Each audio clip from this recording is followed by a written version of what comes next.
royalties z'omwaka 2025 eziwera shillings $216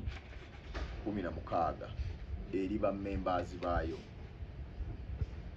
UPRS nsanyufu okulangira olwaleero tegenda kulangira sente zino eri ba members era nga zino zezivudde mu license UPRS zeewa abo abakozesa music ab'enjawulo okwetooloola eggwanga. Tukimanyi nti bammemba baffe bangi basuubira kinene okusinga kwekyo abamu kye bagenda okufuna mu accounts zaabwe oba okusinga kwekyo ekijja mu biyiiye byaffe. Era tukkiriza nti okwemulugunya kw'abammemba kuno n'okwagala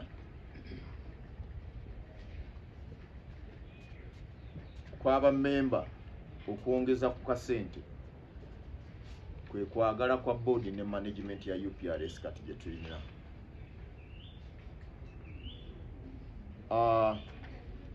Naye okusobola okukoza sente zetusolooza n'okutereeza mu bwerufu oba okukyusa okulongoosa mu bwerufu n'okukakasa nti buli muyiiya afuna ekyo ekijja mu biyiiye bye. Okugaba kw'essente kuno nsaba nti kulabibwe nga akabonero ak'enkukunala mu lugendo lwe tulimu oluwanvu olw'okugezaako okutereeza ekisaawe kya copyright oba ekisaawe kyaffe kino ekyokusolooza royalties. Kugamba tuleme okutunuulira ensonga entono nti obusente bukyali butono kuba ffenna tukimanyi. Of course ebintu ebibadde birungi, abantu abadde teba complying okumala emyaka 40 si kyangu okugamba nti mu mwaka gumu. Era ekyo kye napromisinga nti nkimanyi nti olugendo luwanvu naye I'm ready for the challenge. Tujja kutandikira, sigamba nti nze bwe naaviira mu bukulembeze, by the way obukulembeze bwange busigazzaako omwaka gumu n'ekitundu gwokka, sirowooza nti bagukyala n'okwera. N'abalala ate we banaakola ki we banaatandikira, naye tulina okuba nga tulese tusimye omusingi.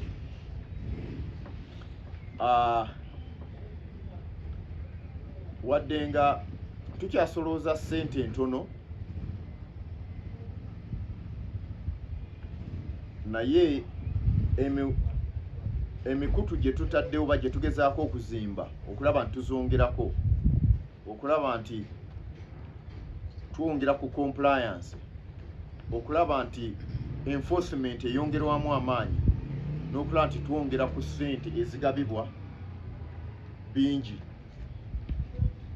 Ekiseera kye kimu UPRS esigala nga tuli committed nnyo okwadressinga ensonga zino, okugeza nti sente zino abasinga mujja kuwulira ng'oli abuuza nti lwaki ze nafunye siringi 60, lwaki oli yafunye obukadde 2, lwaki oli yafunye.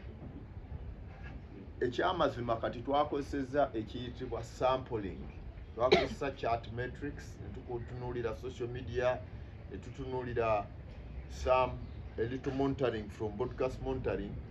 Naye mwenna mukimanyi nti tetunnafuna capacity emonitoringa buli wantu music wazannyo, okugeza mu mabaala, ku zipate, so tukola sampling space. So sampling space eyo tetuyinza gamba nti eri absolute, naye ate tetuyinza gamba nti kasente tuzisigaze paka lwe tunaalinda lwe tulifuna absolute formula okusobola okugaba ssente, kubanga etteeka mandate etteeka UPRS egamba nti musolooze mugabe muba muzidistributing. Kale twakozesa that sampling space, netukozesa ne Wipo Connect. Wipo Connect ya the World Intellectual Property Organization oba ekitongole ekirabira copyright mu nsi yonna, si Uganda wokka, kirina kye bayita WIPO Connect Sampling Methodology. So etugaidinga naffe ne tukozesa ne other samples okusobola okugiconcretizinga ne tuyita omwo. Tuinvestinze heavily mu kugezaako okusolvinga ekizibu ekyo, era nsuubira nti mu bbanga eritali lyawala tujja kubayita again nga twaniveiringa solution gye tufunye conclusively in that regard, wadde nga sisuubiza nti ejja kubeera absolute. Njagala okuyita okukakasa bammemba nti UPRS buli ssente ze tusolooza tuzisolooza ku lwa bammemba. Kyekyo kyenna etegeeza wali nti it is held in trust of rights holders, era society esigala ng'eri committed okugaba royalties zino ng'esinziira ku established policies. Ntegeeza nti tulina amateeka agatufuga internally, so tetuzuuka buzuzu tugamba nti katuguni osanyusizaamu leero kankuweeyo kankwokyeyo, temuli byakwokyayo. Tulina okugoberera policies ne tugoberera ne international best practices or standards nga tusinziira ne ku CMOs ewalala zo zikola ki. IFPI abafuga sound recording globally batugamba ki, SIZAC efuga musical works globally batugamba ki. So tusinziira ku bintu ebyo. So board ne management basanyufu nnyo olw'obugumiikiriza bw'abammemba, obwesigwa oba obwesige obututeereddwamu ne support. Of course sijja mwonna mukimanyi nti previously UPRS yalingawo nga eva ba artist tukola ki, tulwana bulwanyi, but despite the fact nti ebintu tebinatereera bulungi, muwulira nti at least sometime wabaddewo calmness. So siyinza kutekinga for granted that trust and support by members gye wadde UPRS. Nsigala nga nina essuubi nti the future eri bright, nti ebiseera byaffe eby'omu maaso bitangaavu, nti era nti emitendera gye tugezezaako okuteekawo gijja kututuusa mu nsi ensuubizi gye twagala okugenda. Naye nja kukumikiza nga mbagamba nti ffenna nabagamba nti UPRS si yayoyo, nga mukimanyi nti eno registered as a collective management organization. Mukola collective management kyeza tumanagingira wamu rights zaffe, era under the Companies Act registered as a limited by guarantee. Kitegeeza nti tewali individual member ne bwambeera nga nze member kati ndi board chairman, omugabo tuyina gwa kyenkanyi. So kitegeeza nti obuvunaanyizibwa buno obuzimba society eno ffenna tubuvunaanyizibwako kyenkanyi, despite the fact nti kati ffe tuli mu leadership. So temubeereeyo ne mugamba nti abo bayoyo bali ku bintu byabwe. Nedda, bayoyo ba Washington, ba Prince Nick, ba Resignature, ba Tonix, ba Suzani, ba directors bonna ne management tuli ku bintu byaffe, kubanga enkya siri board member, siri director, naye ate nja kusigala nga ndi creative ndi member. Mumanyi nti etteeka lya corporate litu protecting emyaka 50 n'okusinga obulamu bwaffe bwonna n'emyaka 50 nga tumaze okukola ki, okufa. So nina nange works zange which must be protected nga n'abalala bonna. So ffenna tulina kyenga. So kitegeeza nti omulimu guno tulina gukolera wamu sebo eriyo disk, era bw'obeerawo n'obutakkaanya mufo ky'okunumbira okunoonya Ranel oba Mukulu Matovu oba kuweva nonsabulira eyo, nze ngamba nti noonyaako tukyogereko, ngambe kino nga tekitambula bulungi, clarity okiwulira, kuba perhaps oyinza okubeera eyo nga gwe ebintu obiraba birala naye nga fact on ground nayo ki ndala nnyo, okiwulira. So n'ebigambo ebyo nsigadde nze Martin Nkoyoyo kulwa board of directors ne management yebadde press statement, but waliwo of course yabadde press statement nga tejja kubeera mu buli kimu, but waliwo ebyenjagala ekira okwogerako. For example, what informed the distribution, mujja kunotisinga nti mujje kuba manya abasinga kati ffe for news purposes ogenda onoonye se eshiba wafunye sente za royalties wafunye mmeka naye nga tosose ku interrogatinga ye omuyimbi ogwobuuziza memba kuba UPRS tewabuwi sente nti buli eyeyita omuyimbi ekuwa sente ng'oli memba. Obwa memba ofuna otya ng'oteekiriza obuvunaanyizibwa ne weewandiisa nga bulijjo kuŋŋamba nti bannaye ffenna tulina eddembe okulonda nga bannayuganda, naye bw'ogenda ku polling station ti nze ndi munnayuganda nze kulonda nga teweewandiisa, sirowooza nti bakukkiriza okukola ki okulonda. So buli muntu alina obuvunaanyizibwa bwe. So ne ba artists oba members ba creatives balina obuvunaanyizibwa okujja okudeclaringa their works. Ekyo ne kindeeta ku nsonga endala lwaki abamu bajja kulabika nga abafunye sente entono. Bangi abeera eyo n'agamba ebya UPRS byakola ki byantama, naye nannyini mufu yakola ki yakwata ewawunya. This is our society. Ne kati gweyagala otikke ffe omugugu gwe oganya okujja okudeclaringa yo works. Abamu yajja n'afuuka memba emyaka 10 emabega n'adeclaringayo oluyimba lumu 2 zabadde afulumya myaka 10 n'atajja ku updatinga register, naye kati ate vazi tubanja okiwulira mulaba awali witness.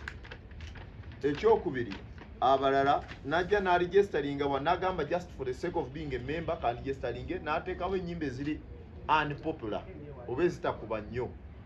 Kyokka nga ffe tugenda okucollectinga, jjukira twaconsiderinze ne chat metrics from online bikikati waregisteringa ezitali popular okiwulira. Kitegeezera ffe okusinga ku details zonna ze tulaba nga olina siringi 7 naye ng'ate wandifunye siringi obukadde 2 okitegeera.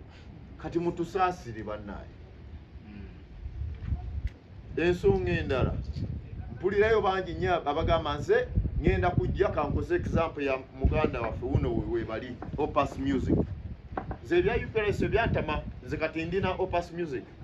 Sebo mukulu Opus Music nja kuwa n'akakisa obabuulire bano. Opus Music tajja kusolooleza public performance royalties. Ndi mutuufu asiri mutuufu? Ndi mutuufu. Tajja kugirayo mechanicals from Kapaso. Ndi mutuufu siri mutuufu? Kakati ajja kusolooleza the streaming. Okira abayimbi abasinga kati ensobi gye tukola ennaku zino, many established artists ajja wano memba naye n'agamba nze mu withdrawing ennyimba zange. Okitegeera? Yes, we are withdrawing from the streaming. UPRS terina mandate ga streaming. It is your right and responsibility. Era I'm encouraging work with distributors, firms like public firms like Opus, okitegeera. But njagala okumeninga also entities like Opus nti at least bamemba be abencouraging nti go and register with UPRS ye okusobola okuclaimingira obulungi. Okitegeera kuba ne UPRS alina okujja n'agamba ne member wange ono royalties ze zikola ki ziriwo eza mechanical as publishing rights, but bw'obanga kwegamba ate tewaziri declaring eno kati ffe tunaatigira tutya? Then tewaziri declaring eno mu public performance tunazijjayo tutya? So that is where the discrepancies are. Era nsaba bannange, whenever you release a song, ekirungi kati platform eri online, you can create your own account. Account here you genda kugundi yo update whenever you release a song. Okitegeera feno system ebirenge ikola ki ge updatinga. Ekyokulala ba members kankozera omukisa guno.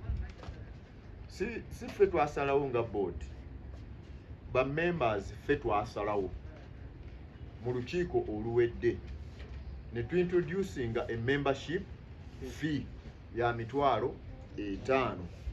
There is a weakness in that area. Kati ndiwo nebuuza sente zenina ezaba members naye nga tebannaba kufulfilinga the membership subscription. Kuga tukuli tutya? Tukole tutya? So katutoleko eza subscription tubawe balance. Oba tuzilinde paka AGM. Tulinde paka AGM. Tuziholding paka AGM. Kuba AGM banaye kaira kanguso musabu no kwa announcing ati AGM yanga 8 July. Omwezi guno ogujja. 8 July AGM ya progenda okubeerawo, tugenda kubeera mu URSP auditorium. Oba tulinde paka olwo tugamba members nti mu deciding sajja tutolako 5 tukuwe balance. Naye bw'obeera ng'olinayo kakaaga kati awo tawo balance watu najja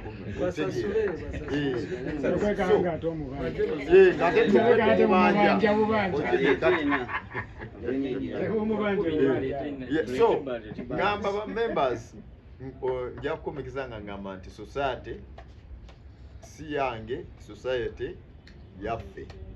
Thank you.